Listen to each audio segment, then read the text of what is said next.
Colin Baker here, the Sixth Doctor from Doctor Who. Old Sixy, yes, you're right, that is what I call him. And you are very, very, very welcome as I invite you to come with me and step into the TARDIS.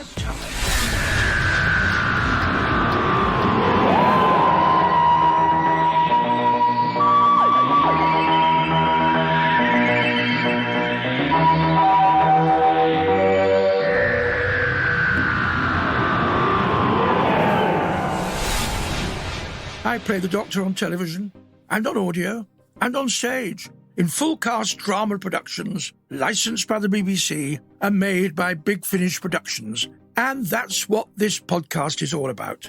Doctor Who audio drama from Big Finish. This week, it's time for part 3 of Primord, starring Tim Treloar as the Doctor, Katie Manning as Jo Grant, and John Culshaw as Brigadier Lethbridge Stewart, as we travel back to the 1970s and the era of the Third Doctor.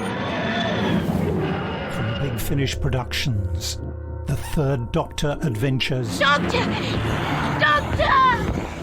I do wish you'd pay just a little attention, Doctor. Well, I could say the same about you. Doctor! Liz! Professor Liz Shaw. Good to see you again. You too. Open fire!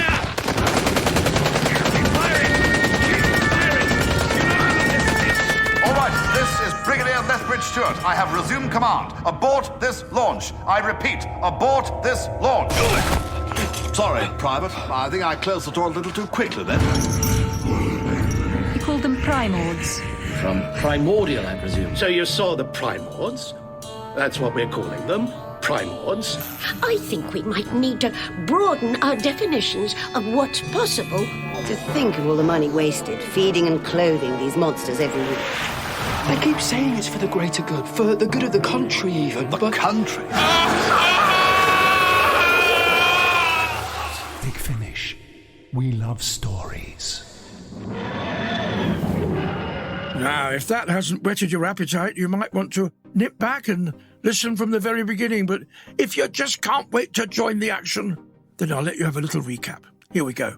After initially dismissing the idea of helping the Brigadier and a seconded unit track down missing convicts, the Doctor and Jo Grant visit Cambridge to meet up with his old assistant Liz Shaw. Here, the Doctor begins to suspect that things are not as straightforward as they seem.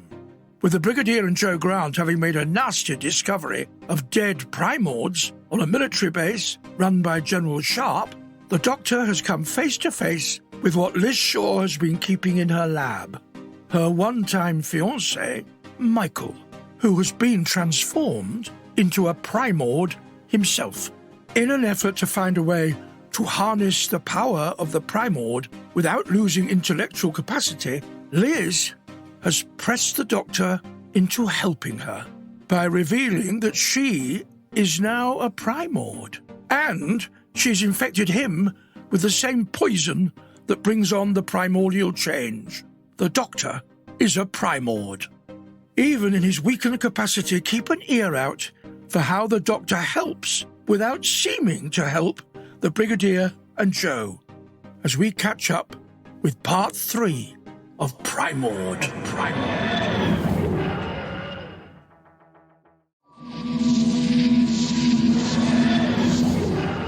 The Doctor really does seem to have unleashed the full primordial force, with nothing seemingly able to stop their rise to power.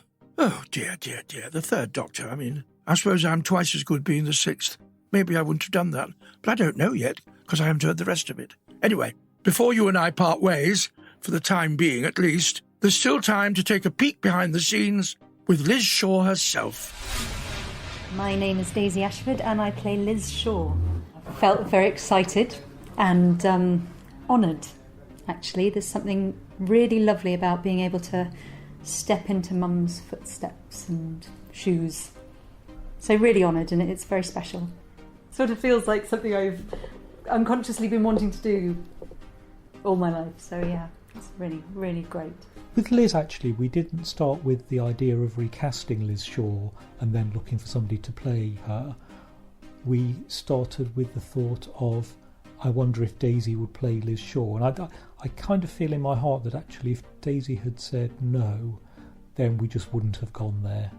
Caroline I'd worked with quite a few times at Big Finish, and she was a really special lady. I mean, just somebody who you meet and they make an impression on your life. I didn't know her very well, but I'd spent time in her company. I'd been to her house, had tea and crumpets with her and Jeffrey, and they're both lovely people, and I'd met their sons, and I'd worked with Daisy, of course, and they're just a glorious family. So Caroline's loss was a huge blow to all of us at Big Finish. So the idea of recasting Liz wasn't an easy decision, but once we'd spoken to Daisy and she was really keen to do it and had no concerns about it whatsoever, it felt like it was the right one. And listening to Daisy when she came in on the day, and bless her, she'd done loads of work because she was so keen to get it right, and she did a really lovely job, and it was so nice to have Liz Shaw back in the building. I'm the love child of an assistant and a master. I suppose for me it's normal. That's just what I've always known. But it was an exciting way to grow up. So for a start, I had both my parents around, because if my mum was working, my dad would look after us, and if my dad was working, my mum would look after us. So I got to see both of them. I also got to sometimes go on set, go backstage after plays, and that was quite exciting. So I think I got the bug to do acting very early on through all of that excitement. I used to have to go through lines with them both as well, so I was trained well. The Liz aspect, oddly enough, I was just talking about this with Daisy Ashford outside, was a little complicated. It's an example of where a story is presenting itself to you and you take a long time to notice it's there. When I thought of the story initially, I was always aware there was going to be a scientist working with a military figure. The scientist in my head originally was male, and Liz was working with him. Then I wanted to make the story a little bit more gender balanced, so I decided, maybe let's make it a woman, but still Liz was working with them.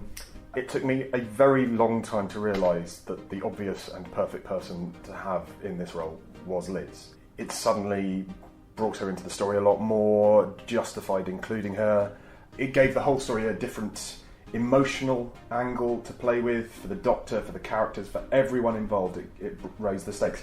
I remember when I was little, I can't remember exactly which episode it was. I remember the dark Liz quite clearly from when I was younger, so that must have been Inferno. But I also remember her dematerialising. I remember being in the living room and seeing Mum disappear and crying because I thought that she'd disappeared and she was in the kitchen making dinner. So, so I think from an early age I was aware that she had done that. Because my parents did a lot of radio as well, and we listened to a lot of radio when we were growing up. You know, The Archers was always on in the background. So I think I didn't distinguish it as being something different. I think it was part and parcel of acting.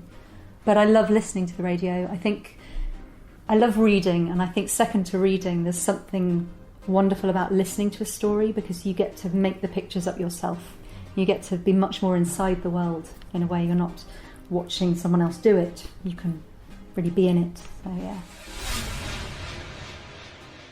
For more adventures in time and space with Old Sixie and a host of other incarnations of the Doctor, old and new, check out the new Big Finish website at bigfinish.com. And so, next time, just how will the Brigadier and Joe escape the pursuing Primords? Is the Doctor really beyond all help? And can those genetic modifications he's made to the Primords ever be undone? Find out next time as you come with me into the TARDIS.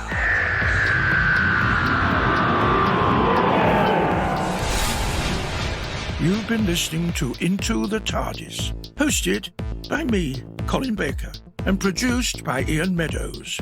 Supervising producer, was Lizzie Wursdell, and executive producers are Nicholas Briggs and Jason Haig-Ellery.